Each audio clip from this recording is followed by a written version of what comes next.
12 Oktober. Ya, nanti kita akan banyak melihat beberapa hal tentang belajar dari Lukas. Ini nanti sharingnya saya, sorry. Minggu lalu, 2 minggu lalu Pak Adrian.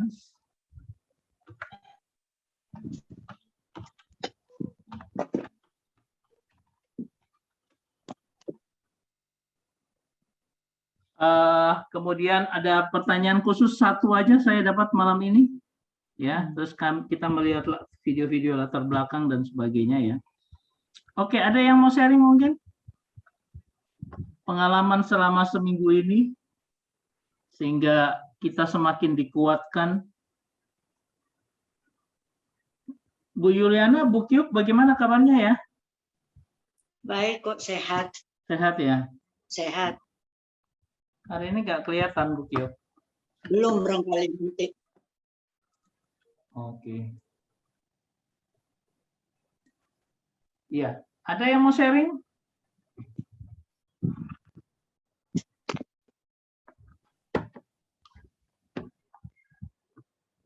Kalau nggak ada, kita lanjut dulu. Malam Pak Mul. Oh, selamat malam Pak Christian. Iya, kita baru mau mulai Pak Mul. Mau sharing atau pantun saya beri kebebasan.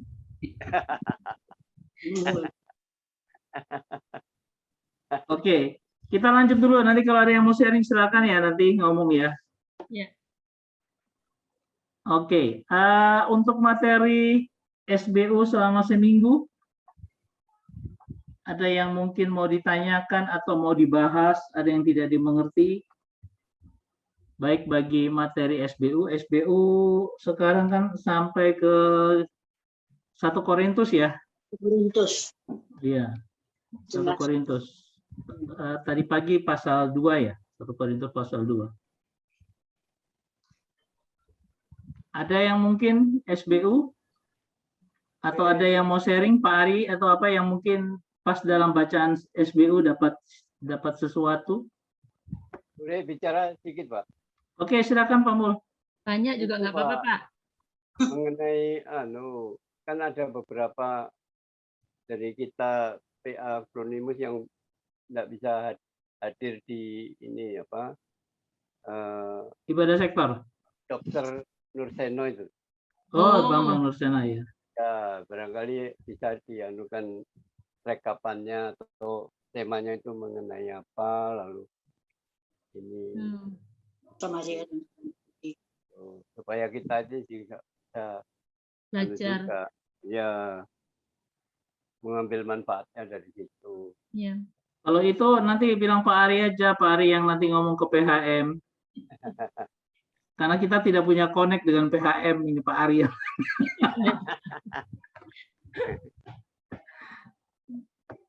Nggak tahu kenapa apa videonya nggak di sharing aja di internet. Nah itu dia, nggak tahu saya. Oh, nggak tahu ya. Ya. Oke, nanti kita coba apa nih? Saya tanyakan Krisna atau gimana nanti ya. Selamat malam, vokal grup Sangkakala ini Pak Joni atau Bu Alfi? Ya, selamat malam Pak Ya, Pak Joni, terima kasih selamat sudah malam. bergabung. Iya. Saya sering lihat vokal grup Sangkakala di YouTube, di Zoom, di Wali. Oke, makasih Pak Joni udah gabung dengan kita. Ya, selamat malam Pak Christian. Ya. Shalom Joni. Selamat malam Pak Pendeta. Selamat malam. Oke, kita lanjut dulu ya. Ya, kita lanjut. Nah, ini ada pertanyaan. Mumpung masih sama seperti yang diutarakan oleh Pak Bambang ya kemarin ya.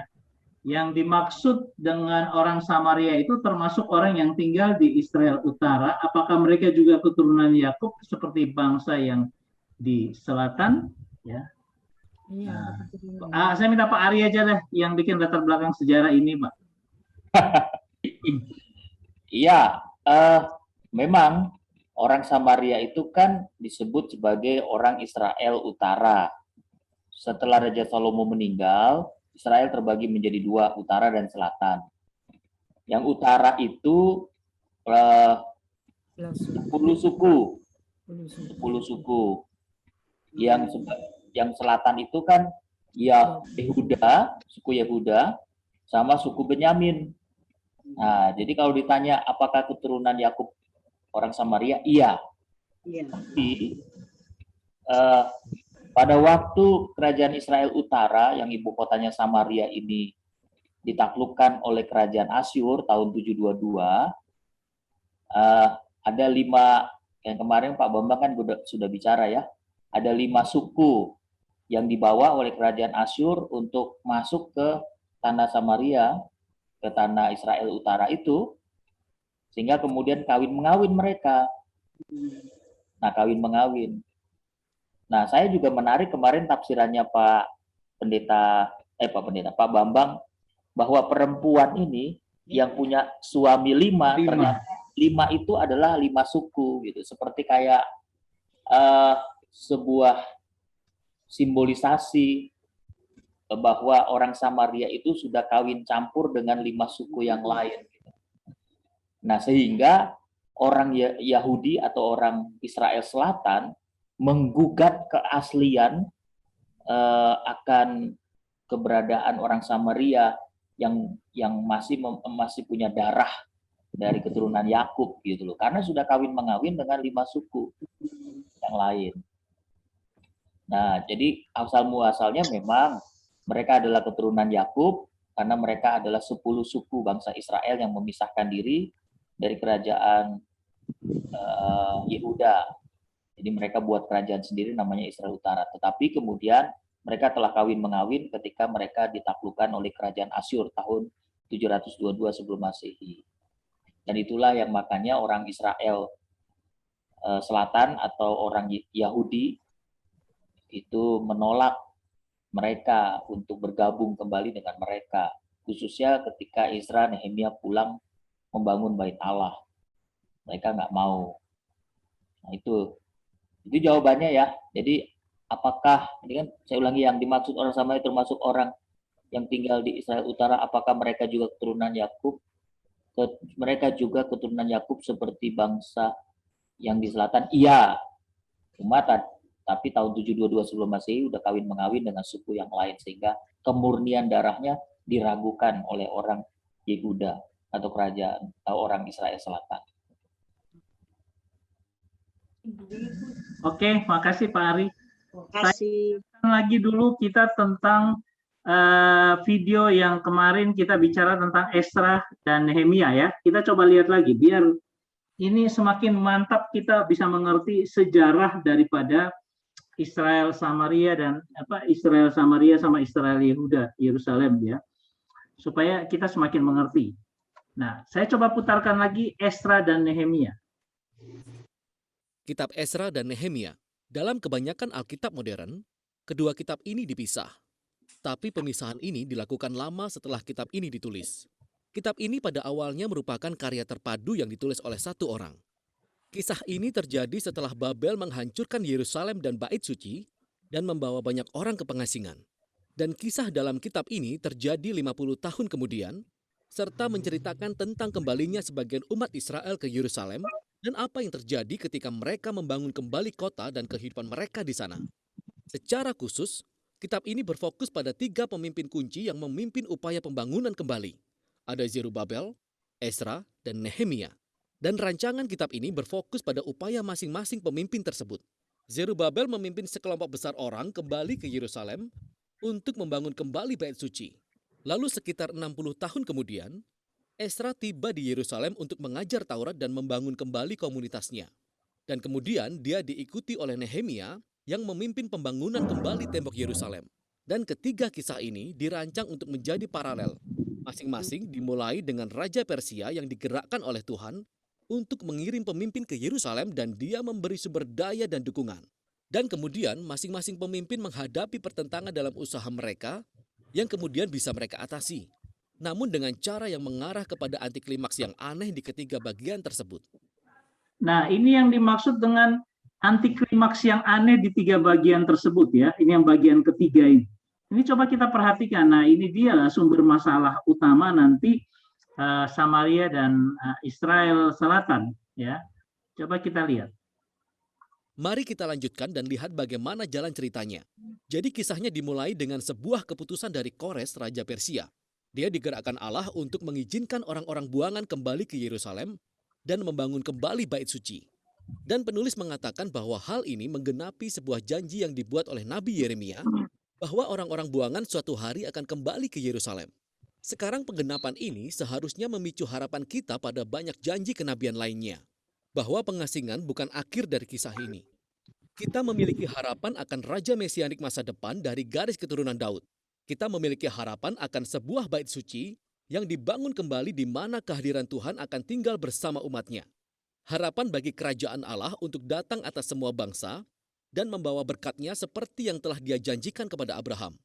Sehingga dengan segala pengharapan inilah, kita membaca kisah tentang Zerubabel. Nama Zerubabel berarti ditanam di Babel. Dia mewakili generasi yang lahir di pengasingan di Babel, dan dia memimpin gelombang kembalinya orang Israel ke Yerusalem. Setelah mereka menetap di sana, mereka membangun kembali mezbah untuk mempersembahkan korban, dan kemudian membangun bait suci, upacara peletakan fondasi, dan kemudian pentahbisan bait suci. Ini adalah momen-momen penting. Kisah masa lalu tentang kemah suci dan pentahbisan bait suci hendaknya tetap kita ingat.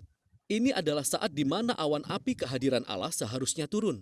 Dia tinggal dengan umatnya, namun itu tidak terjadi.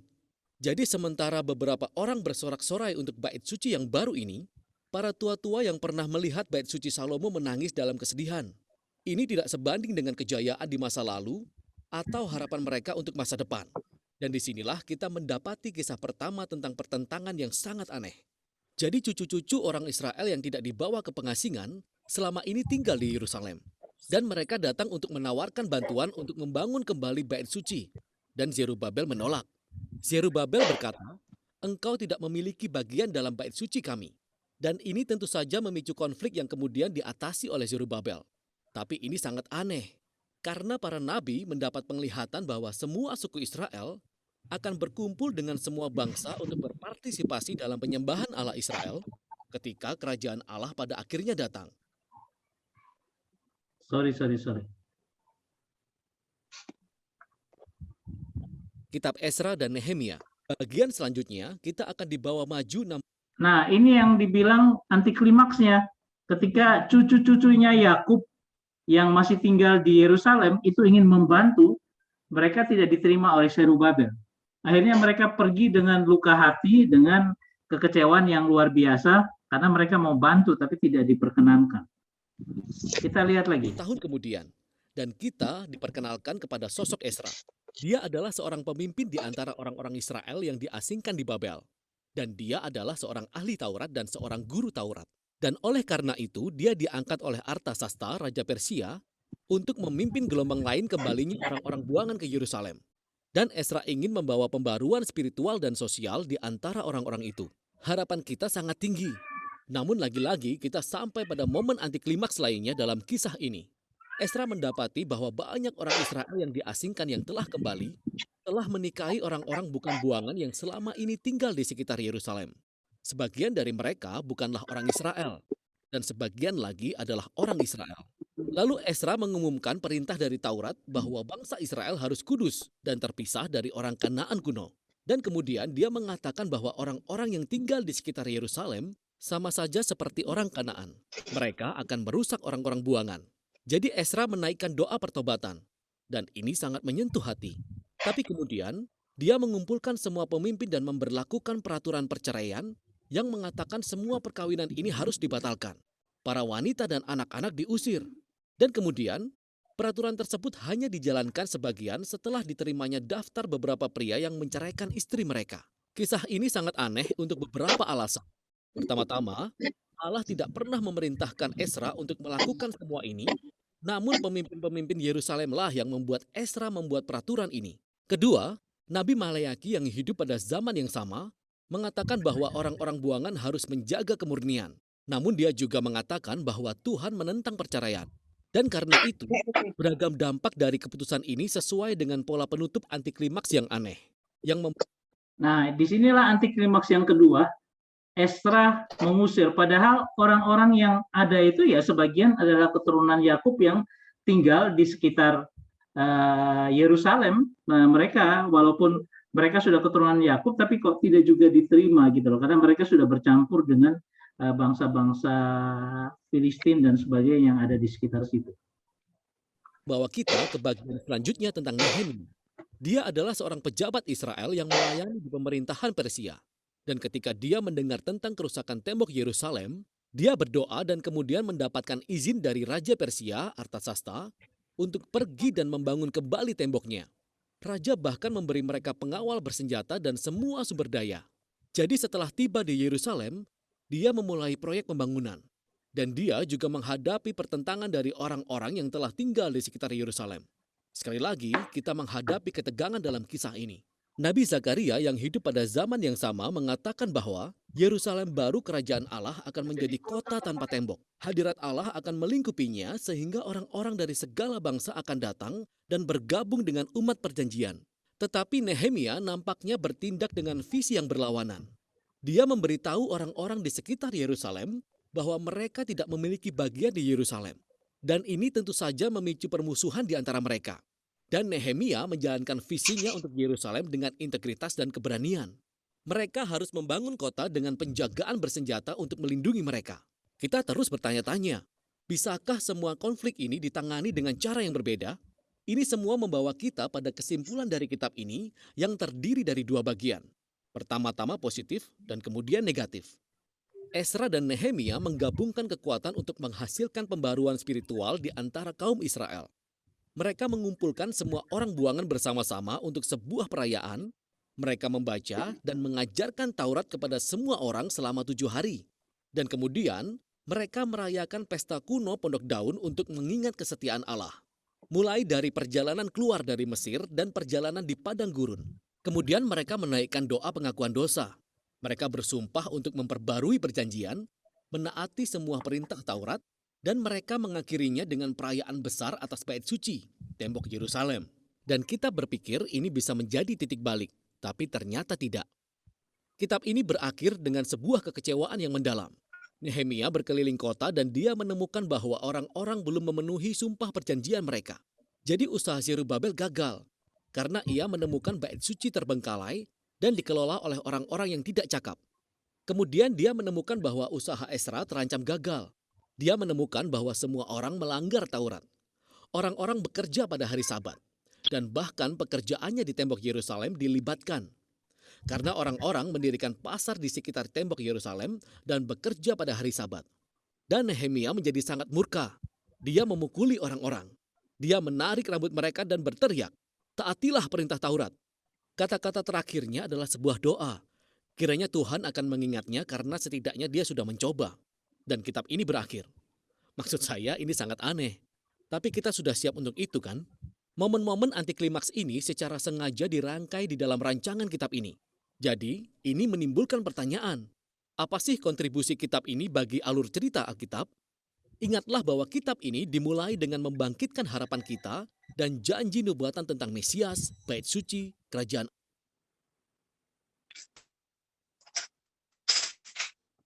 Allah. Dan kemudian tidak satu pun yang terjadi.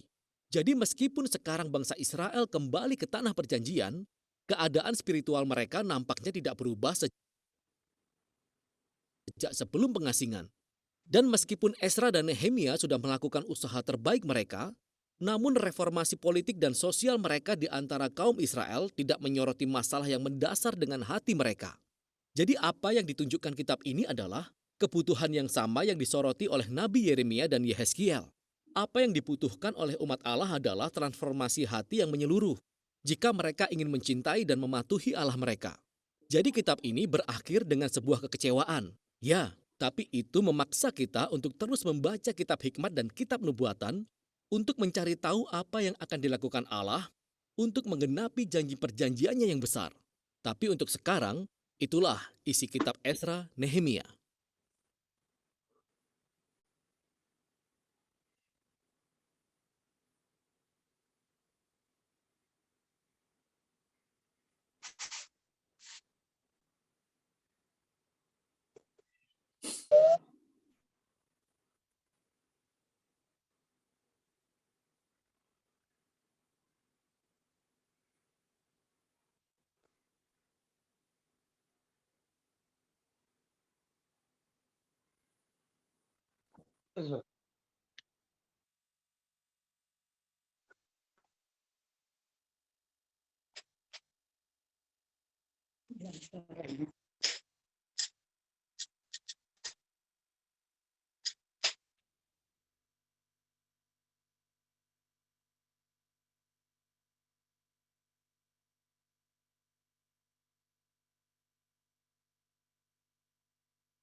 Tuh, Pak Trus kemana ini? Oh, sorry, saya belum buka apa nih, belum buka suaranya malah. Oh iya, Makanya saya tadi ngomong-ngomong kok nggak ada yang jawab. Tidak ada suara. Oh iya, ada pertanyaan sekitar ini? Bu Juliana mungkin masih ada lagi? Berapa? Serubabel itu siapa, Pak? Serubabel itu adalah keturunan orang-orang, ya istilahnya Serubabel itu kalau dilihat di dalam silsilahnya Tuhan Yesus dia masih jadi dia sebenarnya keturunan raja dari Salomo. Pasti ada bagian karena dia masih namanya tercantum dalam garis keturunannya Tuhan Yesus. Jadi dia seorang pemimpin yang adalah keturunan pasti dari keturunan Salomo. Raja terakhir anak dari mungkin raja terakhir Yerusalem itu mungkin siapa yang terakhir ya? Raja terakhir Hosea atau Sedekia atau siapa pokoknya raja terakhir pasti ada keturunan daripada masih ada garis keturunan Salomo. Dia yang memimpin pertama kembalinya orang Israel ke Yerusalem. Nah, nanti keturunan Serubabel kalau kita lihat di dalam keturunannya Tuhan Yesus ada di situ Serubabel. Sampai kepada Tuhan Yesus. Jadi ada 3, gimana Bu Lena? Terus tadi itu yang istri-istri mereka yang dari pembuangan itu diceraikan semua ya, Pak ya? Iya, itulah dia reformasi yang salah dari Esra. Terus anak-anaknya itu Ikut istrinya. apa ikut istrinya?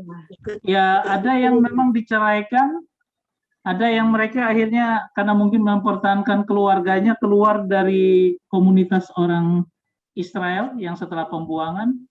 Pokoknya itu terjadi splitnya di situ. Jadi terpisah. Nah, akhirnya ini yang melahirkan konflik yang berkepanjangan sampai akhirnya Samaria itu dianggap sebagai orang yang tidak murni dan kemudian mereka dibuang dan mereka tidak dihargai. Ingat bahwa kalau orang Israel bikin seperti itu, mereka seperti orang goyim, itu benar-benar kayak tidak dianggap manusia. Ya, sangat sama sekali. Jadi kita jangan berpikir itu kayak tetanggaan kita, sebentar kita masih bisa menghargai tetangga, enggak. Itu sama sekali sangat dihindari oleh orang Israel. Makanya ketika perumpamaan orang Samaria yang baik hati, itu kan mengagetkan orang. Ada orang Samaria baik hati, mau menolong orang Israel. Nah, itu satu ajaran yang Tuhan sampaikan yang juga cukup mengagetkan mereka. Karena pandangan mereka terhadap Samaria itu sudah sangat-sangat jelek. Makanya Tuhan ambil kondisi yang sangat jelek itu, dia pakai orang Samaria yang baik hati. Ya, itu menggambarkan lebih baik orang Samaria yang baik hati daripada Imam Lewi yang tidak mempedulikan akan orang lain yang melewatkan orang yang sedang dalam kesulitan karena dia rampok itu. Dia kasih kontras, sangat kontras sekali supaya menggambarkan bahwa bagaimana seharusnya kita mengasihi orang itu seperti apa. Bukan dalam konsep orang ahli Taurat pada saat itu mengasihi akan sesamanya saja, itu artinya orang Yahudi saja, tetapi harus orang yang kita anggap sangat-sangat jelek itu pun juga harus kita kasih. Oke, ada lagi? Itu, Pak Ari mau tambahkan? Gimana Bu Lena, kok masih belum? Itu termasuk pada zaman dulu itu perceraian diperbolehkan ya, Pak gitu Pak. kok semuanya disuruh nyeraikan itu? Pada waktu itu berarti perceraian diperbolehkan, gitu ya Pak? Bukan, Tuhan kan tidak menginginkan perceraian, itu kan ajarannya si Esra, makanya Tuhan tidak memerintahkan untuk terjadi perceraian, mereka bikin sendiri. Orang Mau Israel ini bikin kan sendiri. tegar tengkuknya di situ gitu loh. Iya, iya. Sesuatu yang tidak dibikin malah dibikin gitu loh. Tuhan bikin ajaran tentang Taurat, 10 hukum Musa, 10 hukum Taurat. Dia bisa kembangkan hukum itu menjadi sampai 603 Wih. aturan. Ya karena terlalu saking pintar jadi bikin aturannya sakara PDW gitu loh. Wangel Pak. Nah, iya, jadi makanya kalau ngomongi orang Israel itu tegar tengkuk ya disitulah. Ya, dia bisa bikin miswot ya. Ajaran-ajaran tentang Tuhan bilang kuduskanlah hari Sabat, sama dia dibilang menyalakan lilin aja pun tidak boleh. Duh, pertengahan. Nah, kan begitu. Nah, kalau di Esra seperti ini kan gampang saja dibilang ceraikan. Semua yang sudah pernah dengan ini harus dikhususkan lagi orang Israel. Cerai anak istrimu, buang mereka semua. Itu kan aturannya dewe gitu. Jadi memang kenyataan bahwa Esra ini pun dipaksa sama seperti Musa. Kalau Musa dipaksa untuk bikin surat cerai, ya kan? Iya. Nah, ini Esra pun juga dipaksa pasti oleh kondisi orang-orang yang waktu pulang itu bahwa mereka tidak mau gabung dengan orang-orang yang sudah kawin-mawin dengan bangsa di sekitar, ya sudah disuruh keluar, dimurnikan kembali. Nah, konsep pemurnian itu salah yang tidak ini Tuhan, tidak disetujui Tuhan gitu loh, tapi ya dibuat oleh orang Israel. Makanya kalau kita lihat bait suci yang kedua dibangun, apakah ada Shekinah glory? Shekinah glory itu Tuhan datang dengan kemuliaannya seperti di bait suci Salomo. Ketika mereka bangun kembali tidak ada Shekinah glory itu. Karena ya apa? Ya mereka bangun kembali dengan hal-hal yang buruk yang terjadi, ya Tuhan tidak berkenan. Sampai 300 tahun itu diam, Tuhan diam, tidak pernah ada satupun malaikat muncul, kelihatan, tidak pernah ada.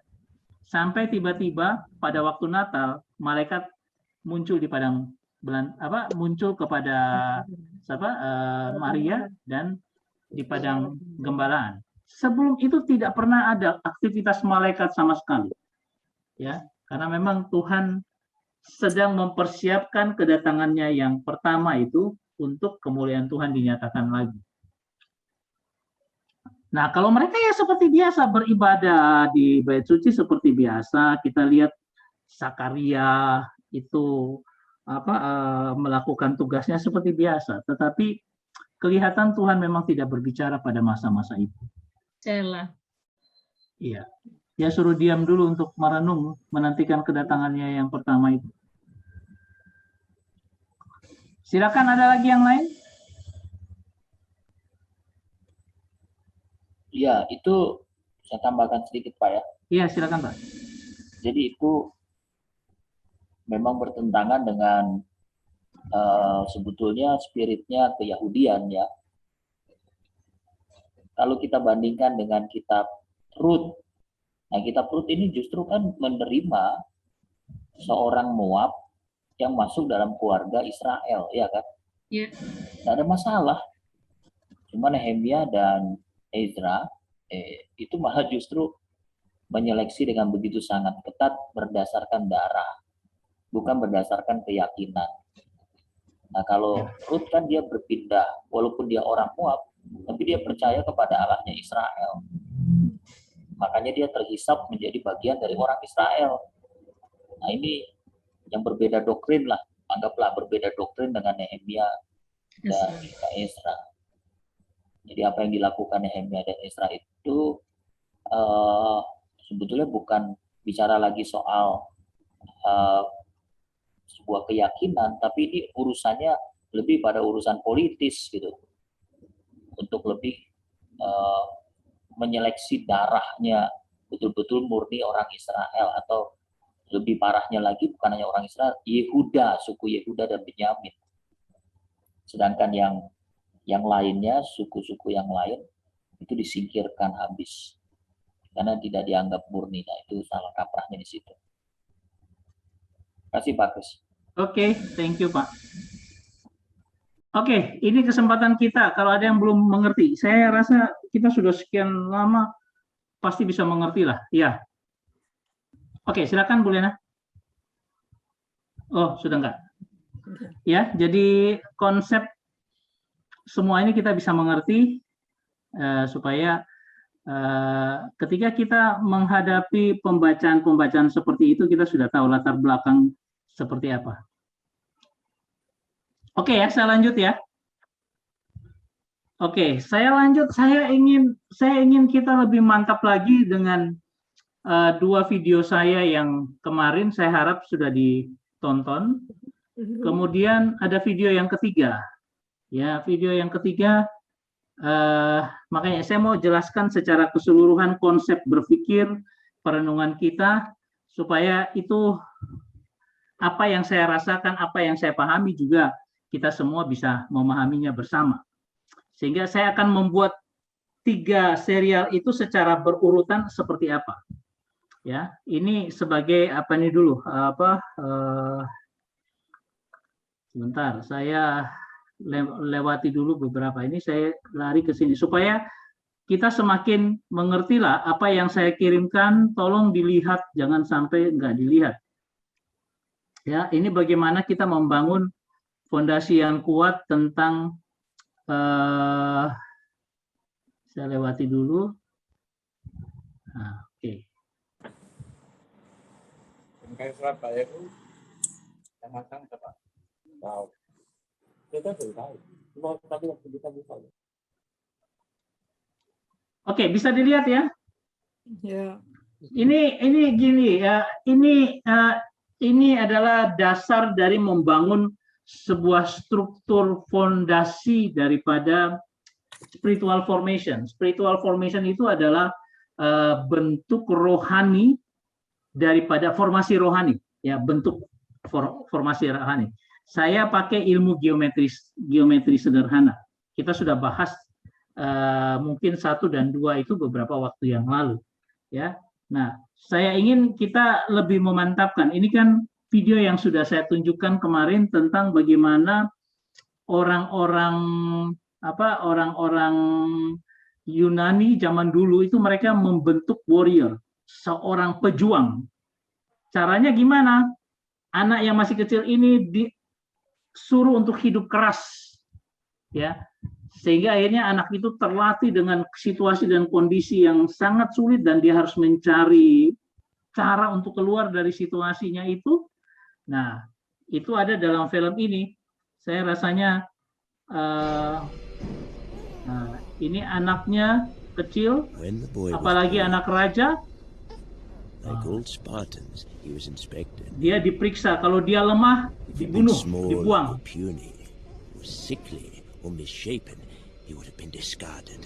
Ini sudah pernah saya putar ya?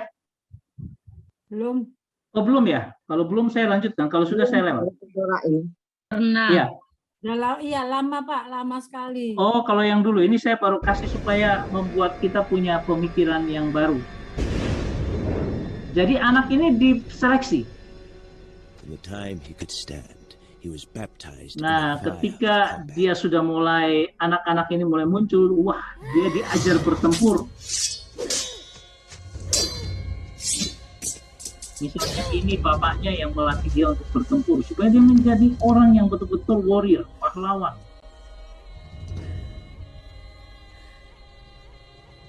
Nah, dia diajar dengan perjuangan yang harus keras seperti itu. Dan kalau mati dalam pengabdian kepada Sparta, nggak masalah gitu. Diajar anak-anaknya seperti itu. Nah, bahkan usianya masih 7 tahun dia dilepas dari ibunya. Dia suruh berjuang hidup sendiri. Kalaupun harus memukul, membunuh kalau perlu. Ya, dia harus mengalami hukuman kalau dia salah. Sampai satu waktu dia disuruh untuk berburu di hutan yang ganas, di mana ada binatang buas. yang sudah membunuh banyak orang, dia disuruh harus membunuh binatang itu. Nah, karena dia sudah dilatih sebagai warrior, sebagai pejuang,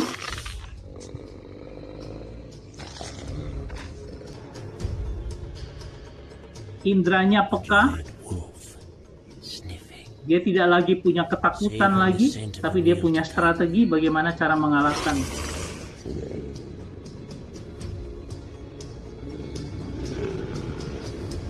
Only a heightened sense of things. The cold air in his lungs. Windswept pines moving against Semua panca inderanya sudah terlatih dengan baik. Nah, bagaimana dia harus mengalahkan binatang buas seperti itu? Ketenangannya, perfect. Waktu yang sempurna untuk mengalahkan binatang buas itu. Nah, setelah dia selesai, dia akan pulang dengan menjadi seorang yang teruji,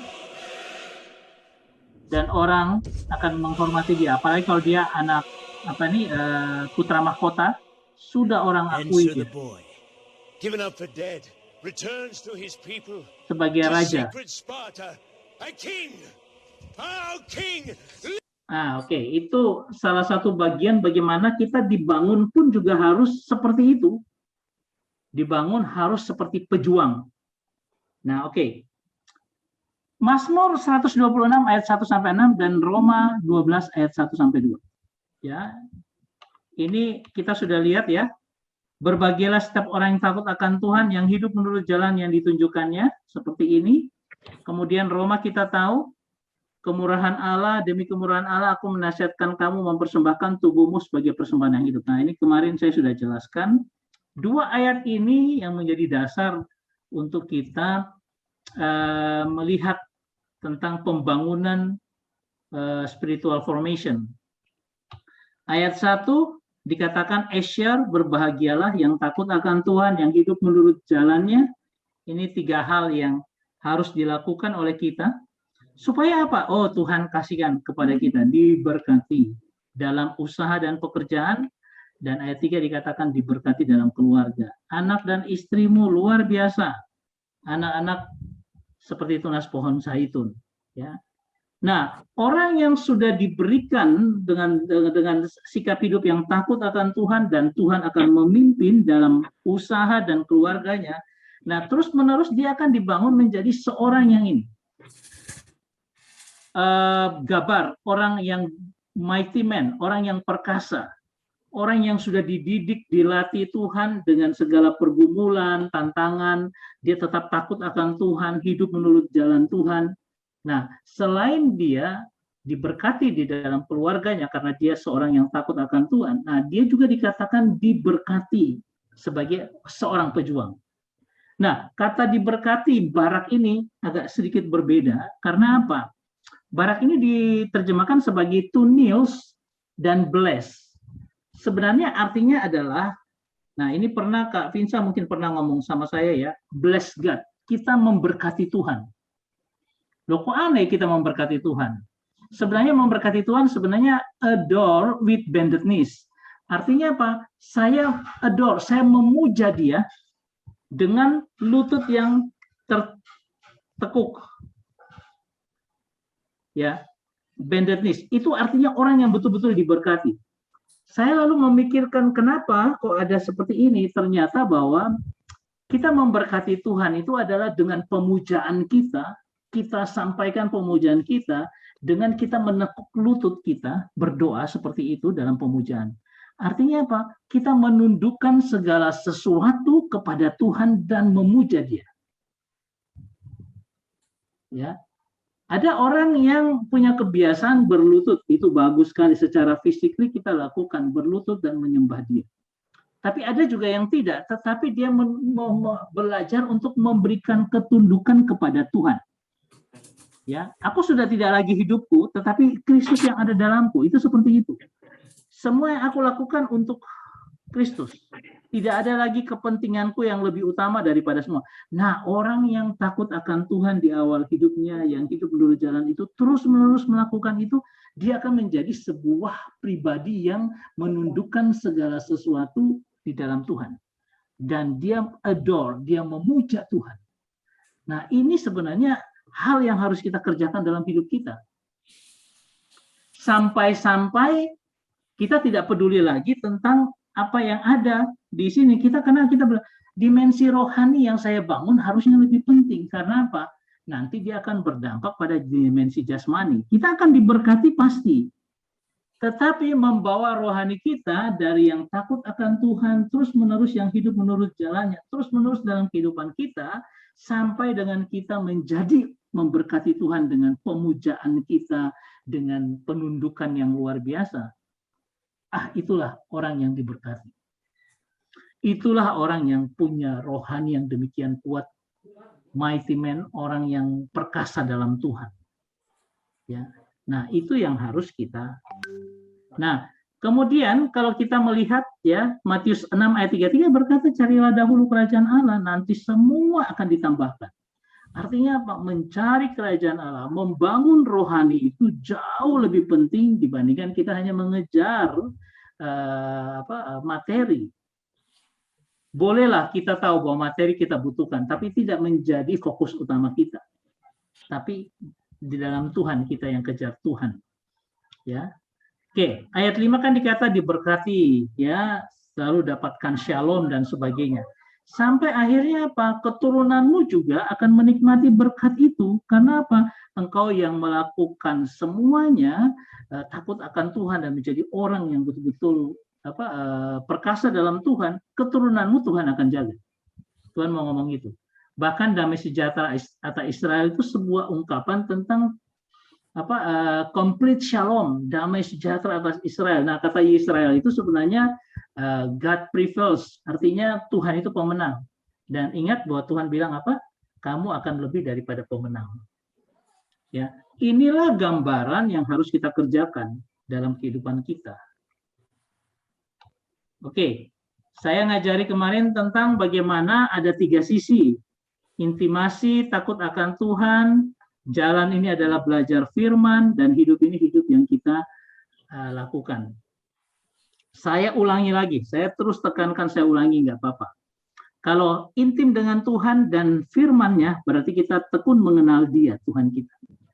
Kalau belajar firman dan hidup yang kita jalani, itu berarti apa? Ada kesempatan kita melayani Tuhan, melakukan pelayanan untuk melayani Tuhan. Nah, kalau yang bagian di atas bicara tentang hidup dan juga intim dengan Tuhan, itu bicara kesalehan hidup.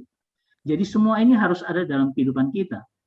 Ingat bahwa yang dikatakan tentang latihlah dirimu beribadah, itu bukan artinya tiap minggu kita rajin masuk ke gereja, bukan. Karena itu dikatakan sebagai piety. Piety itu artinya apa? Hidup kita harus saleh. Setiap hari kita beribadah dengan apa? Kita memuji, menyembah Tuhan. Bukan hanya tunggu nanti hari Minggu, ya, tetapi setiap hari kita harus nyatakan kehidupan saleh itu dalam kehidupan kita. Kita tetap intim dengan Tuhan, jalani hidup dengan Tuhan dalam keintiman, ya. Nah, kita bangun. Ini saya bilang awalnya, kemudian kita mulai membangun di atasnya. Sebenarnya kita sedang membangun pondasi yang kuat, ya, pondasinya seginilah, ya, takut akan Tuhan dan kita belajar firman, itu sebenarnya kita sedang membangun pondasi. Ya, di mana orang yang takut hidup dan jalannya ditunjukkan. Nah, itu seperti ini, intimasi hidupnya dan jalan yang ditunjukkan Tuhan. Ya, lalu kemarin Kak Vinsa tambahkan dengan orang-orang yang menantikan Tuhan akan mendapatkan kekuatan baru. Kekuatan baru dari mana? Ketika dasar kita sudah punya, Tuhan berikan anugerahnya, kita akan bangun di atasnya, dan itu adalah apa? Seperti Raja Wali, kekuatan baru Tuhan berikan untuk kita berikan bangunan kita di atasnya. Ya. Nah, sehingga kalau kita lihat, oh iya, saya sudah mulai bangun.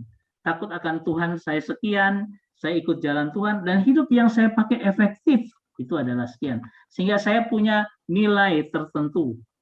Ya, saya bangun lagi dasar yang kuat, ya. Kemudian apa? Di atasnya lagi saya juga tambah bangun dengan kekuatan Tuhan, sehingga saya punya bangunan yang seperti ini. Nah, nilai saya di hadapan Tuhan seperti ini. Ya.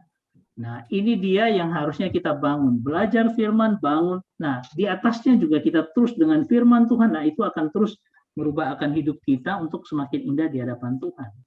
Nah, ini adalah membangun fondasi dan ini membangun manusia rohnya di atasnya. Ya. Oke, seperti ini misalnya ayat 2. Nah, dalam hidup, ketika kita hidupi terus, nah itu akan berhasil dalam kerjaan karena tangan Tuhan, berhasil dalam keluarga, anak istrinya luar biasa, diberkati sebagai seorang warrior, kemudian menyaksikan kebaikan Tuhan dalam teaching pitch, artinya belajar untuk fondasi daripada damai sejahtera itu seperti apa kita kenal, dan akhirnya kita menyaksikan damai yang sempurna, completeness, jadi pemenang. Itu kita bangun di atasnya, supaya apa? Manusia rohani kita ini makin besar di atas rakit-rakit fondasi yang ada. Kita bangun terus. Nah, kemudian ya ini yang saya bilang bahwa kita seperti Raja Wali yang mendapat kekuatan baru, bangun di atasnya. Ya. Nah, kalau kita lihat dari apa? Saya sudah pernah jelaskan ini, ya. Aku menasihatkan kamu untuk mempersembahkan tubuh dan sebagainya. Ini kan kita sudah sering baca. Saya sudah jelaskan satu persatu. Di video saya juga ada satu persatu saya jelaskan. Tolong dilihat kalau belum. Nah, saya hanya menggambarkan ini. Kalau ini titik tengahnya adalah Tuhan, kita ke atas itu mempersembahkan tubuh, tetapi yang ke bawah itu kita membangun hakikat yang baru. Tuhan membangun kita hakikat yang baru. A new nature. Hati yang baru, ya. Kalau di atas itu nanti kita akan melihat disuruh untuk mempersembahkan hidup yang kudus, yang berkenan kepada Tuhan. Itu persembahkanlah tubuhmu ke atas, kelihatan di atas fondasi atasnya, bangunan atasnya. Tetapi yang di bawah jangan serupa dengan dunia, berubahlah oleh pembaruan budi. Jangan serupa dunia itu artinya apa? Jangan kamu ikut-ikutan dunia, lalu membuat dirimu seperti dunia. Tetapi apa? Berubahlah oleh pembaruan budi. Pembaruan budi itu ada apa? Kita membangun kepala kita, paradigma kita tentang yang benar tentang Tuhan. Ya, nah disitulah awalnya di mana Tuhan membangun fondasi kita untuk terus-menerus hati kita dirubah. Ingat bahwa semua ini bicara tentang proses. Ya, bukan tiba-tiba langsung kita sudah jadi, hidupku kudus, berkenan kepada Tuhan. Tidak. Kita harus terus proses terus-menerus dalam kehidupan kita. Makanya saya katakan bahwa ini adalah sebuah proses ibadah yang sejati dan mengerti kehendak Allah, di mana apa? Dasar pertama, sesuai dengan standar yang ditetapkan oleh Allah dan dapat diterima oleh Allah. Dan ini adalah apa? Sebuah roda yang terus berputar, yang bagian luar ini. Hidup ibadah yang sejati dan kita mencari mana kehendak Allah, dan yang dikatakan seperti ini, ya, ini pondasi dan ini, kemudian ini dikatakan yang baik, yang berkenan dan yang sempurna. Ingat bahwa ini pun menuju pada sempurna, ya. Semuanya lari kepada kesempurnaan, sempurna yang Tuhan inginkan dalam kehidupan kita ya sempurna, ya. Nanti urusan bagaimana mau menyempurnakan nanti kita akan lihat. Nah, sehingga dari dua ini kalau kita lihat digabungkan berarti apa? Ada fondasi yang di Mazmur 128 seperti itu, tetapi ada bangunan lagi yang lain yang di Roma 12 ayat 1 itu seperti ini. Hakikat yang baru Tuhan bangun sebagai fondasi kita, ya, itu bicara juga sama takut akan Tuhan dan hidup menurut jalannya.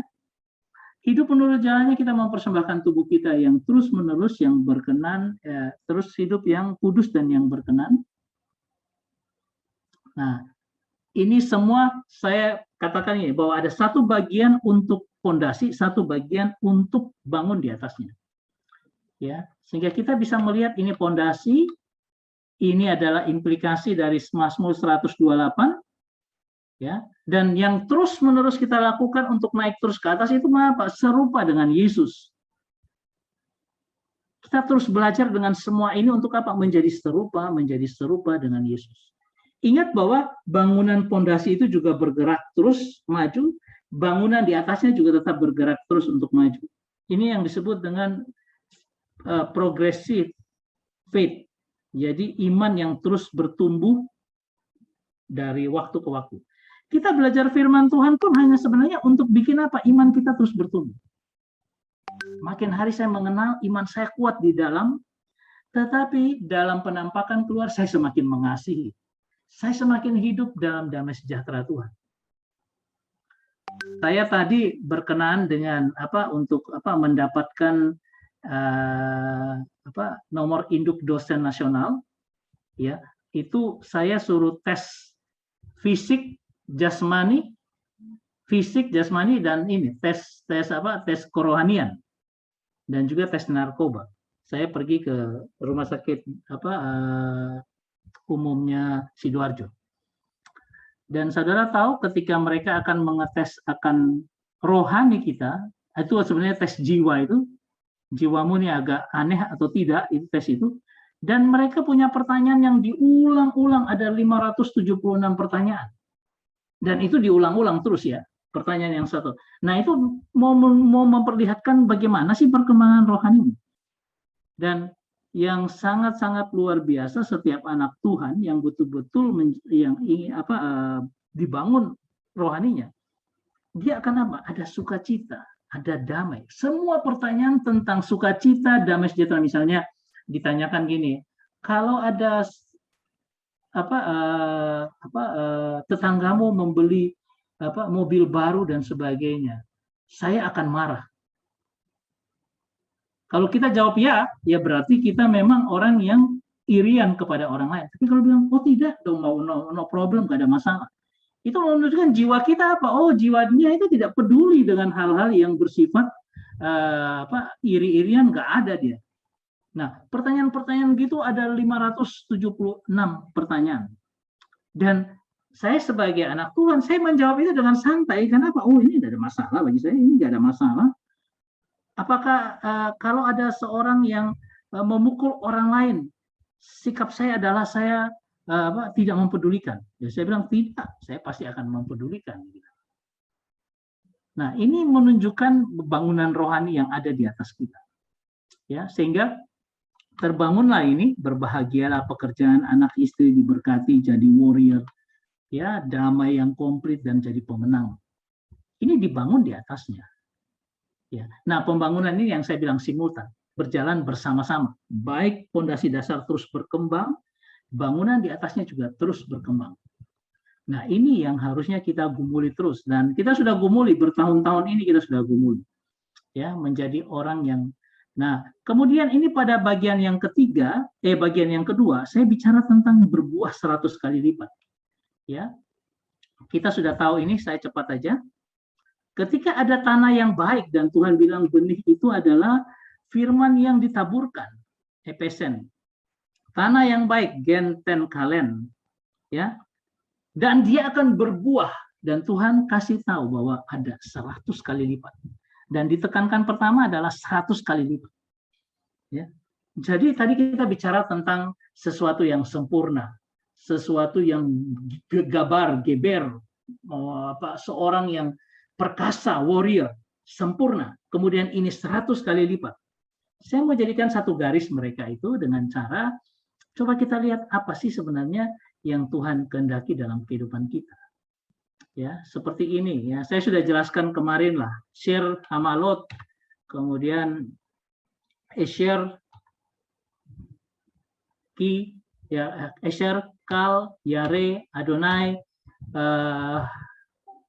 Haholek, Bidakaf. Ya, ini takut akan Tuhan, hidup sesuai dengan, nah ini Bidakaf, sesuai dengan jalan Tuhan. Hidup, Haholek, dari kata halak, kemudian Bidakaf dari kata derek, jalan. Ya, ini kita bisa lihat seperti tadi, saya tidak perlu. Nah, dimensi rohani seperti ini ya, sudah tadi saya jelaskan. Nah, takut itu adalah gentar, takjub, terpesona. Nah, takut ini yang terus membawa kita sampai kita bless God dengan cara kita memberkati Tuhan dengan cara apa? Kita adore Him dengan menekuk lutut kita. Artinya apa? Kita memuja Dia dalam penundukan kita yang kuat. Ingat bahwa di sorga nanti ketika 24 tua-tua itu ada, mereka apa? Mereka melepaskan mahkotanya, membuang mahkotanya, dan mereka sujud, tunduk. Itu gambaran dari Geber, orang yang betul-betul perkasa dalam Tuhan. Ya, dia sudah dibangun luar biasa, akhirnya gitu. Saya tidak peduli lagi dengan apapun. Saya hanya perlu ketundukan dan pemujaan kepada Tuhan. Nah, coba bayangkan kalau itu jadi dalam kehidupan kita. Nah, kemudian hidup itu bergerak dan sebagainya. Derek itu jalan, jalur, trek, dan sebagainya. Nah, saya kan sudah ngajar kita untuk membangun ini.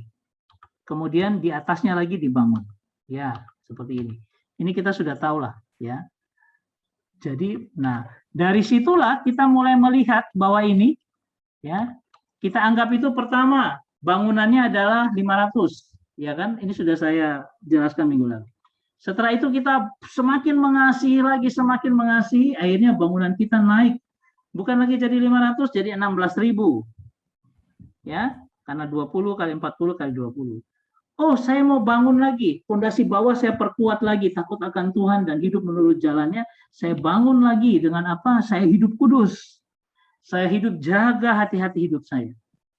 Akhirnya dapat bangunan lagi, tambah 32.000. Sampai terakhir saya bangun full semua, seluruh hidup saya jadi 64.000. Lalu kita bilang, oh ini dia kita ya, yang disebut berbahagia. Ya, ini dia. Kemudian dari 5 ke 16.000 itu yang disebut 30 kali lipat. 500 ke 32 itu yang disebut dengan 60 kali lipat. 500 ke 64 itu yang disebut 100 kali lipat.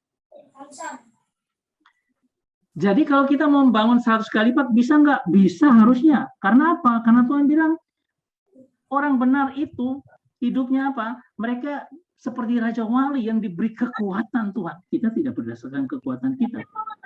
Hanya perlu ketundukan yang terus-menerus di dalam Tuhan. Ya. Oke, ini sudah. Nanti kita bikin lagi seperti ini. Oh, ada 3 sisi. Kita bangun lagi dari ketiga sisinya. Seperti ini. Ya. Wah, ini kita tambah lagi. Ini tambah lagi. Akhirnya jadi seperti ini. 30, 60, 100 kali lipat. Tantangan kita sekarang membangun di atasnya seperti apa. Nah, sehingga Tuhan itu, nah kalau kita lihat dari menghasilkan buah, itu sebenarnya dalam ayat-ayat terus dikatakan segenap hatimu, segenap jiwamu, segenap kekuatanmu. Kalau segenap itu kan utuh. Itu yang menggambarkan 100 kali lipat dan juga sempurna. Segenap. Kita tinggal segenap mengasihi Tuhan, segenap hati, dengan segenap jiwa, dengan akal budi, kekuatan kita. Kita belajar untuk terus mengasihi Tuhan seperti itu dalam kehidupan kita. Nah, Efesus 4 ayat 13, semua yang sampai kita semua telah mencapai kesatuan iman dan pengetahuan yang benar tentang anak Allah. Jadi pertama apa? Satu iman kita. Artinya apa? Ya, kita sudah belajar terus membangun iman kita dalam bentuk yang satu yang Tuhan inginkan, kesatuan iman. Kemudian kita juga sudah belajar terus setiap hari dengan Tuhan sehingga apa? Kita punya pengetahuan yang benar. Ini pakai proginosko. Ini betul-betul kita tahu tentang anak Allah itu seperti apa karena kita belajar firman, mengenal Dia. Sehingga akhirnya menghasilkan apa? Kedewasaan penuh dan tingkat pertumbuhan yang sesuai dengan kepenuhan Kristus. Ya. Ini saya jelaskan belakangan. Ini kan kita sudah lihat ya kemarin ya tentang Jim Foss ya. Bagaimana ketika dia jadi penginjil di Papua dan dia setiap kali kena malaria dia diterbangkan keluar. Setiap kali kena malaria terus berkali-kali bertahun-tahun seperti itu. Lalu akhirnya orang-orang ini bertobat. Kenapa? Gara-gara orang ini sudah kena malaria seperti itu, dia tidak berkapok-kapok, dia datang lagi melayani kita, dia datang lagi melayani. Berarti apa yang diajarkan ini penting. Sehingga akhirnya satu suku bertobat. Nah, Jim mau katakan apa? Penderitaanku itu dipakai untuk persiapan Injil. Sehingga ketika dia berbicara tentang Injil, mereka semua mendengar. Nah, ini mau katakan apa? Geber, seorang mighty warrior. Warrior itu begitu, tidak pantang menyerah. Dia terus-menerus masuk ke irian, masuk walaupun dia sakit dan sebagainya, dia menderita, dia terus ingin mengabarkan Injil. Dan akhirnya buah yang dia hasilkan menurut saya apa yang dihasilkan itu jauh sekali lebih banyak dibandingkan kita yang di Surabaya ini hasilkan. 100 kali lipat menurut ukuran Tuhan. Kita juga punya 100 kali lipat menurut ukuran kita dengan Tuhan. Jangan khawatir. Ya, tidak kita berdasarkan Jim. Kalau Jim sudah menghasilkan misalnya 10.000 orang bertobat, oh itu 100%, berarti kamu hanya kasih 1 orang bertobat itu hanya sekian persen atau sekian kali lipat. Enggak. Masing-masing orang punya ukuran fullness yang penuh dengan Kristus. Nanti saya akan jelaskan nanti. Nah, ini saya nonton film terakhir James Bond. Ya.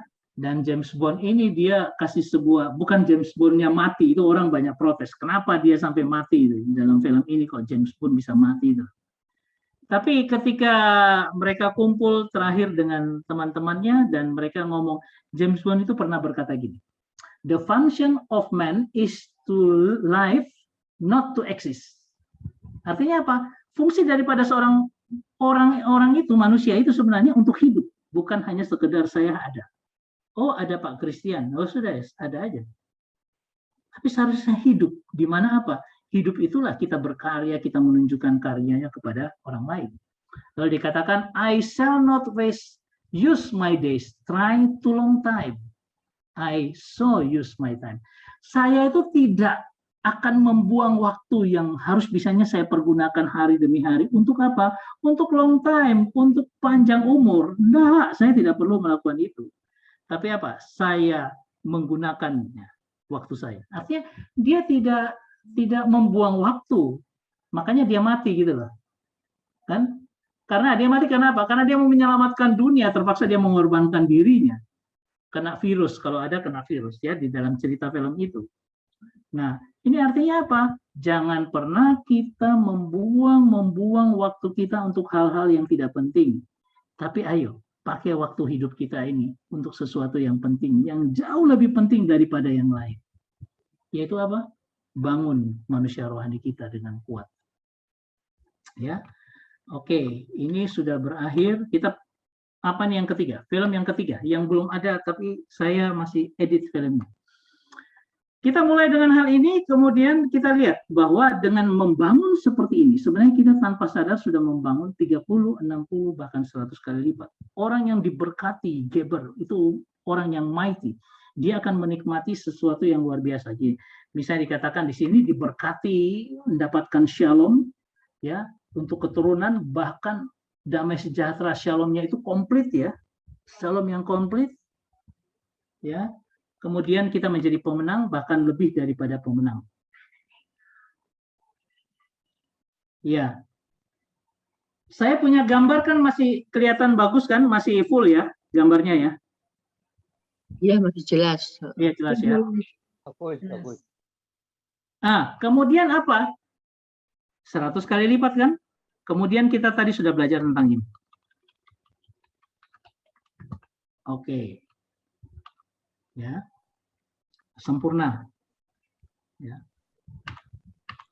Nah, Yohanes 10 ayat 10b berkata, aku datang supaya mereka mempunyai hidup dan mempunyainya dalam segala kelimpahan.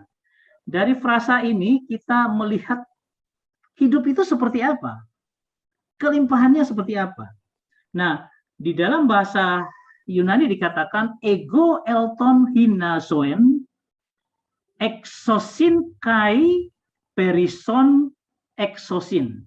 Nah, kata ego ini aku datang ya, aku. Elton ini datang ya, supaya apa? Hina soen, mereka mempunyai hidup. Nah, kata hidup yang ada di sini nggak sembarangan kata hidup. Karena kata hidup di sini ini kata yang luar biasa. Bukan hanya itu aja, lalu dikatakan kai perison, kau mempunyai perison. Perison ini kelimpahan, ya.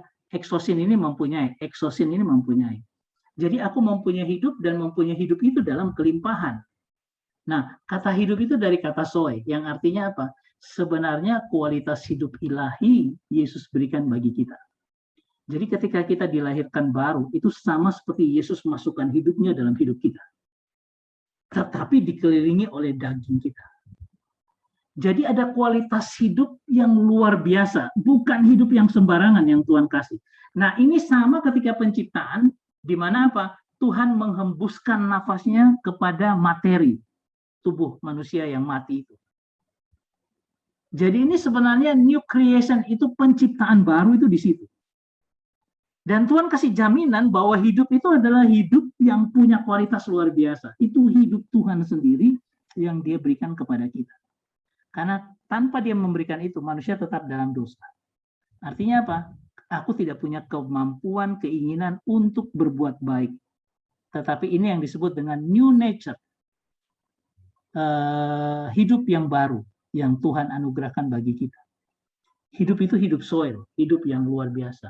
Dan bukan hanya itu saja, karena perisos, kelimpahan, itu sebenarnya dia melewati, melampaui apa yang kita pikirkan. Hidup yang luar biasa itu diberikan sampai melimpah ke dalam kehidupan kita. Nah, kalau sudah seperti ini, kemudian hidup kita biasa-biasa saja, nanti saya khawatir kita kena 30 aja lumayan lah, 30 kali.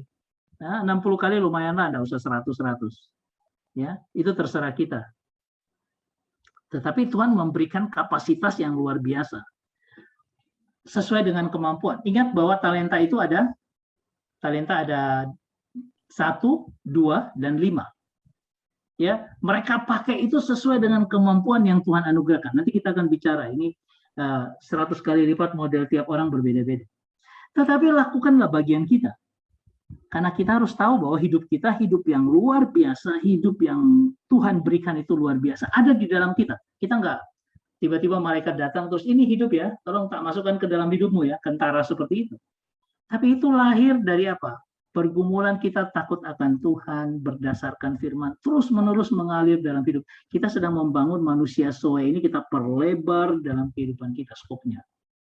Makin hari makin lebar, makin kita punya ketundukan dengan Tuhan. Terus-menerus sampai 100 kali lipat, sampai sempurna. Ya. Nah, ini yang seperti itu, segenap hatimu, segenap jiwamu, itu tanggung jawabnya. Nah, sekarang di sini. Sampai kita semua telah mencapai kesatuan iman, ya, dan pengetahuan yang benar tentang Anak Allah, ya.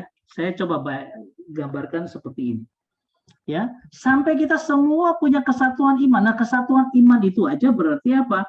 Ada full faith, ada yang utuh daripada iman. Nah, disitulah kita belajar untuk terus menambahkan iman kita. Sampai pada level tertentu kita bersatu dengan orang-orang yang lain di seluruh dunia, segala zaman, segala tempat. Ya, itu iman yang terus kita bangun.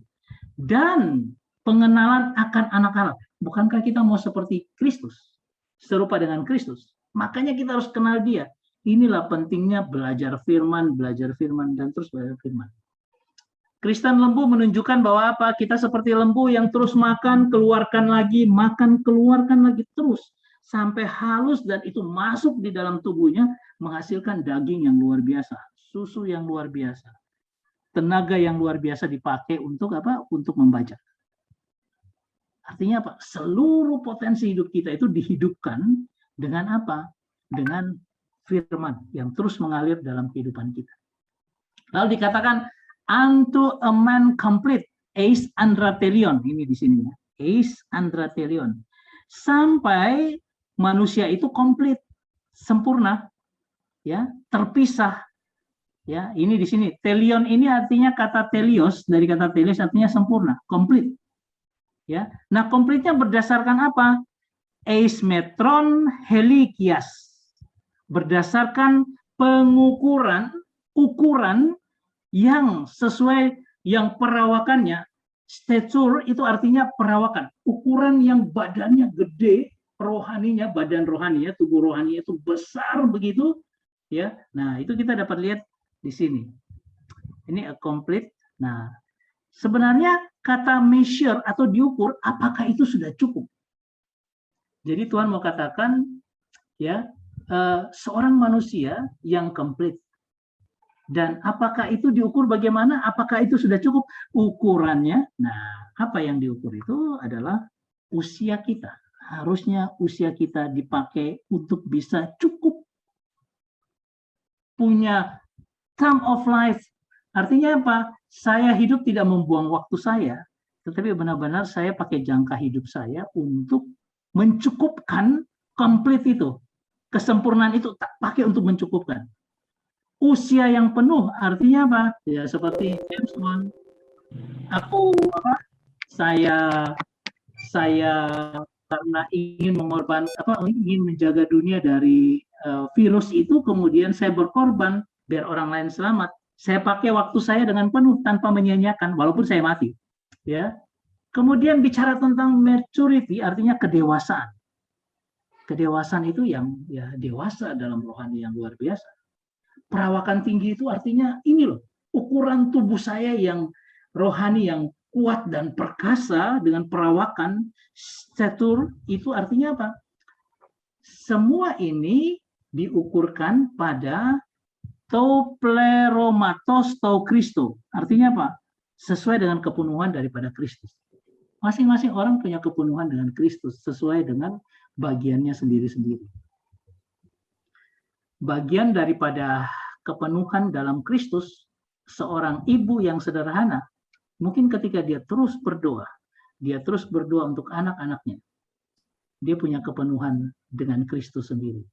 Jadi diukurkan sesuai dengan jangka hidup kita, keintiman kita dengan Tuhan, bagaimana kita belajar dengan firman Tuhan, pakai hidup kita dengan baik, sesuai dengan apa yang Tuhan tentukan, ukuran Kristus yang full dalam hidup kita.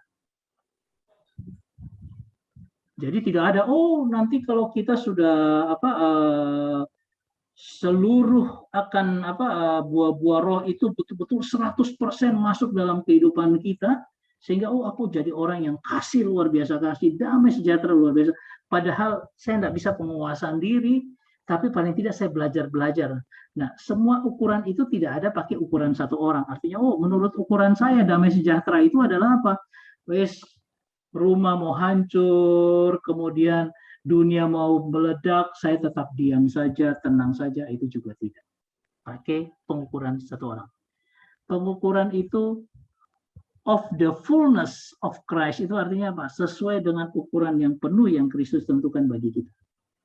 Dan masing-masing orang punya ukuran dengan Tuhan sesuai dengan anugerah Tuhan bagi dia.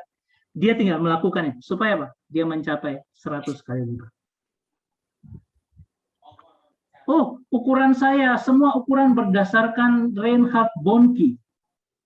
Ketika dia sudah bisa mempertobatkan orang dengan KKR-KKR-nya, bisa mempertobatkan sampai 100 juta orang di Afrika. Kita semua tidak akan ada apa-apanya. Dia sudah mencapai 100 kali lipat, kita hanya 0,00005 kali lipat. Ya, kalau pakai ukurannya dia. Tapi puji Tuhan, semua adalah dalam kepenuhan Kristus untuk masing-masing orang sesuai dengan yang kita lakukan dalam kehidupan kita. Berjuang untuk standar Kristus dalam hidup kita. Berjuang untuk fullness, ya, untuk kepenuhan Kristus dalam hidup kita. Nah, terakhir, ya, kita akan bisa mencapai kesempurnaan dan 100 kali lipat untuk masing-masing kita. Ini ada sebuah, saya sudah pernah putar kayaknya, The Silent, ya, di Jepang ya, Kapin saya pernah ya. Ketika mereka penginjilan di Jepang itu orang disiksa di sana. Ini padri-padri, ya. Supaya menyangkal imannya. Dikasih air belerang disiramkan ke wajahnya, panasnya luar biasa. Supaya orang menyangkal Kristus. Tapi mereka tetap berkata, terpujilah Tuhan Yesus. Ukurannya mana? 100 kali lipat dia tetap mempertahankan imannya dalam model begini. Ketika dia menghadapi masalah seperti ini. Lihat cedoknya itu dibikin berlubang-lubang supaya apa? 1633. Supaya penderitaannya betul-betul luar biasa kayak dipanggang di neraka. Ini ada satu tempat di Jepang ini. Ini kisah nyata. Tahun berapa ini? Tahun tadi disebut apa? 1644 ya tadi. Progress has ended a new persecution, new repression, new suffering. mereka berjuang untuk Used untuk filled with Injil holes, seperti itu. so the drops would come Orang out bule ya slowly, itu. and the pain Kenapa? would be Orang prolonged. bule ya. Iya, orang bule ya kan dari Eropa. Kita punya penginjil-penginjil pertama kan dari Eropa. Oh. Mereka datang ke The Jepang ya, governor of berarti ya. Nagasaki took 4 friars, Karena and one Jepang of tuh our own agamanya society Shinto ya. took Ya, mereka kabarkan Injil di There sana are kan. hot springs there. The Japanese Nah, lihat ya. Dia heralds, katakan begini. partly I think in mockery. I must tell you in truth. Orang-orang itu dipaksa untuk menyangkal Tuhan kan. Tahu apa yang mereka katakan? Gini loh. The officials told our Mereka pioneers disuruh to meninggalkan abandon God Allah and the dan gospel Injil of His kasih-Nya. love. Tapi mereka But they not tidak hanya only menolak refused untuk to murtad. apostatize, Mereka minta they untuk asked disiksa to be tortured, supaya mereka so bisa they could menunjukkan demonstrate kekuatan the strength iman of dan their kehadiran faith Allah with the dalam presence diri of mereka. God within them. Bayangkan pekabar Injil mereka ini ya. Some remained on the mountain Aku disiksa aja. Supaya apa? Orang yang melihat aku disiksa tahu bahwa aku punya kekuatan besar di dalamku yang tetap The bertahan story dan of their tidak courage mau gives menghujat hope to atau those of us murtad priests who daripada remain here. Allah yang dia percayai. Ini orang yang dibangun sampai 100%, 100 kali lipat. Sempurna imannya. Tidak peduli dengan apapun. Dia mati pun dia serahkan hidupnya. Ya kita tidak sampai seperti itu. Tapi paling tidak lakukan bagian kita dan Tuhan sudah memberikan hidup Zoe yang luar biasa dalam hidup kita. Itu yang kita lakukan dalam setiap langkah kita. Terakhir, marilah kita melakukannya dengan mata yang tertuju kepada Yesus yang memimpin kita dalam iman dan membawa iman itu kepada kesempurnaan. Tuhan loh yang bawa kita, dia pertama memimpin kita dalam iman. Tapi dia berjanji membawa iman itu kepada kesempurnaan. Lakukanlah itu dalam hidup kita. Dengan berserah kepada Tuhan, kita akan menuju ke persempurnaan yang Tuhan bawa. Tuhan loh yang bawa. Kalau saya bawa diri saya untuk sempurna, tidak akan mungkin bisa. Tapi karena Tuhan berkata, dia membawa iman itu kepada kesempurnaan. Biarkanlah dia yang memimpin hidup kita, supaya apa? Supaya hidup kita mencapai 100 kali lipat kesempurnaan itu. Suatu waktu Tuhan akan datang, dan dia akan bertanya, ya, tidakkah Allah membenarkan orang-orang pilihannya yang siang malam berseru kepadanya? Dan apakah ia akan mengulur waktu sebelum menolong mereka? Itu apa nih? Kebijakan Tuhan seperti apa? Aku berkata kepadamu, ia akan segera membenarkan mereka. Akan tetapi, jika anak manusia itu datang, adakah ia mendapati iman di bumi ini? Ukuran yang Tuhan datang tanya kalau dia datang kedua kali kepada kita apa? Imanmu sampai di mana engkau bangun? Bangun hanya 10 kali lipat? Bangun hanya 60 kali lipat? Atau engkau bangun imanmu sampai 100 kali lipat? Dikatakan ia mendapati, sebenarnya mau dikatakan seperti ini. Dia mencari, khususnya dia betul-betul mencari dan dia mendapati. Jadi kalau Tuhan bilang dia akan membawa kita ke dalam iman dan membawa kita pada kesempurnaan, nah dia akan terus cari cara supaya apa? Dia membawa kita sampai mendapati iman yang sempurna bagi kita. Jadi sebenarnya semua berserah kepada kita yang mau menyerahkan diri kepada Tuhan untuk dibangun seperti apa. Itu pasti dari belajar firman, itu pasti dari intim kita dengan Tuhan, sehingga hidup kita ini terus-menerus iman kita progres, sampai nanti kalau Tuhan datang, oh iya, sudah, itu ukuran iman yang aku anugerahkan kepadamu dan kau sudah membawanya sampai progresif, sampai 100 kali lipat. Kita tidak tahu masing-masing kita seperti apa. Tapi paling tidak Tuhan punya kemampuan yang memberikan kita kemampuan itu untuk melaksanakan itu dalam kehidupan kita. Tinggal kita. Saya mau sungguh-sungguh datang kepada Tuhan atau saya mau santai saja, nggak usah lah. Nggak usah belajar.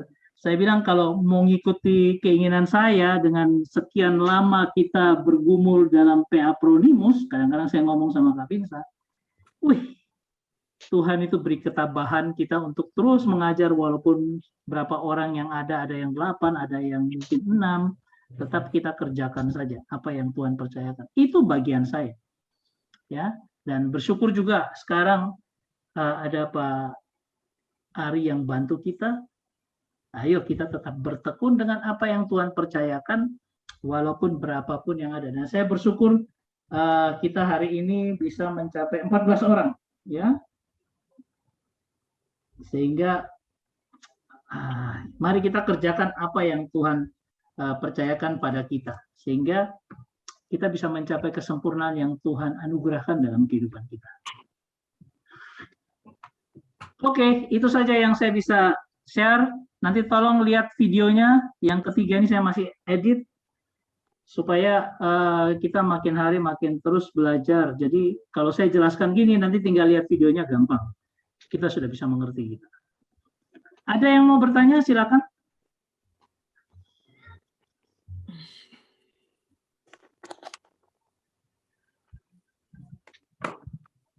Atau ada yang mau sharing? Silakan, Kak Vinsa atau Pak Ari. Maksudnya yang kesempurnaan tuh kayak apa sih, Chris? Itu Tuhan yang tentuin ya? Saya yakin bahwa Dia akan membawa kita ke sana, kesempurnaan. Ukuran kesempurnaan nanti adalah komplit dalam Tuhan. Masing-masing orang berbeda. Yang saya hanya tahu bahwa Tuhan memberi kapasitas untuk menuju ke sana. Dan itu yang saya harus lakukan, maksimal yang saya bisa lakukan, Tuhan akan sempurnakan. Memang orang bilang gini, ya nanti kalau kita sudah mati kita akan disempurnakan Tuhan. Ya benar memang, karena kita mati kita masuk dalam dunia kekal, ya semua sempurna. Tetapi ketika titik-titik di mana kita sebelum mati kita melakukan, seberapa besar yang Tuhan anugerahkan kita bisa kerjakan, nah itu yang menunjukkan titik kesempurnaan kita seperti apa. Dan itu sesuai dengan anugerah. Ada orang yang nggak peduli. Aku nggak mau baca Alkitab, aku mau hidup biasa-biasa saja, dan sebagainya. Kan dia akan mempertanggungjawabkan itu. Nanti yang membedakan kita, mungkin semua kita anak-anak Tuhan yang dipilih Tuhan masuk ke dalam surga rame-rame. Tapi kan yang membedakan itu kalau kau mengerjakan imanmu sampai dengan 100%, mungkin mahkota yang Tuhan berikan itu yang membedakan. Ya, sehingga ya kita kejar itu.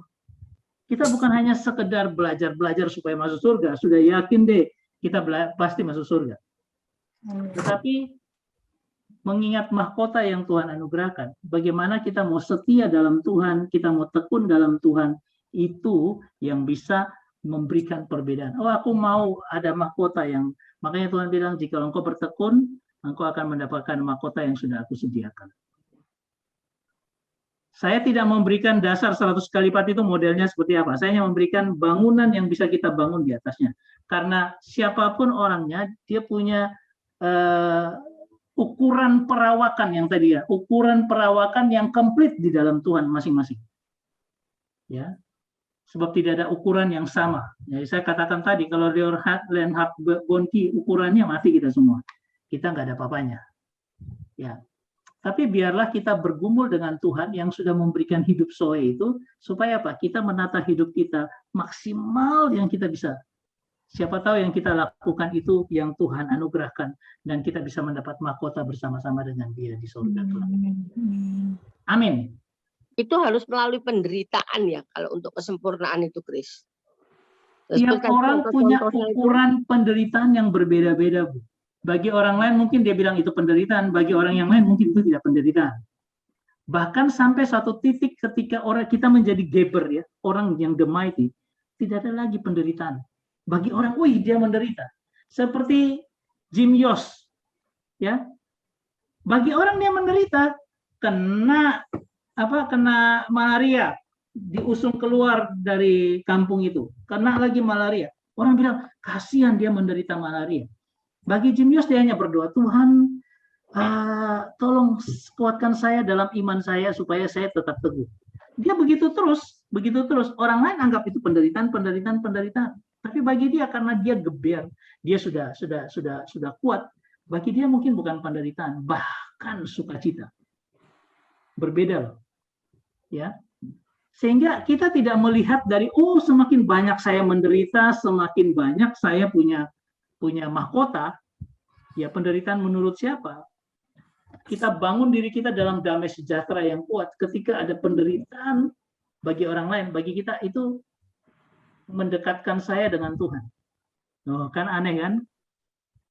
Jadi penderitaan bukan menjadi persyaratan kita untuk meningkatkan iman kita. Memang itu salah satu yang dipakai Tuhan. Itu salah satu yang dipakai Tuhan. Mungkin ada yang orang dengan berkat terus, tetapi berkat ini dia pakai untuk memberkati orang lain. Dia tidak menderita loh. Iya dia. Seperti Colgate, William Colgate. Dia punya uang begitu banyak.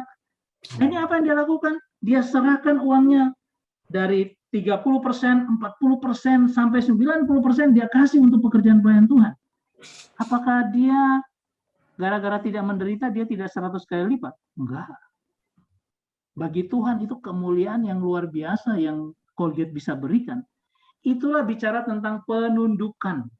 Ketika kita menjadi manusia yang perkasa rohani kita, itu terjadi penundukan. Aku tidak lagi pegang uang ini jadi sesuatu kesenangan, nggak perlu. Aku buang aja, aku kasih aja uang ini untuk itu. Itu penundukan kepada Kristus. Nah, kita sekarang lagi belajar untuk menundukkan dalam segala hal kehidupan kita dalam Tuhan. Ya. Seorang Pak Mul dengan apa yang ada, tapi selalu kirim night call dan morning call. Itu satu penundukan. Ketika saya tiap hari harus bikin rekaman suara, dan kadang-kadang saya sudah capek dan sebagainya, tapi saya tetap harus. Itu penundukan. Ya. Ketika kita hari Kamis jam 7 untuk datang untuk belajar firman, walaupun hanya dengar-dengar saja, itu penundukan. Kita belajar untuk menundukkan diri. Selasa ya, sorry. Hari Kamis. Ya. Belajar penundukan. Ya. Iya Bu, Sinta ya. Makasih. Oke. Makasih. Ya, silakan, mungkin ada yang mau nambahkan? Ya Pak, sedikit Pak. Oke, silakan Pak Mul. Kadang-kali bukan penderitaan, istilahnya mungkin pengorbanan. Jadi kalau penderitaan itu kan ada yang karena salahnya sendiri. Tapi kalau pengorbanan itu kan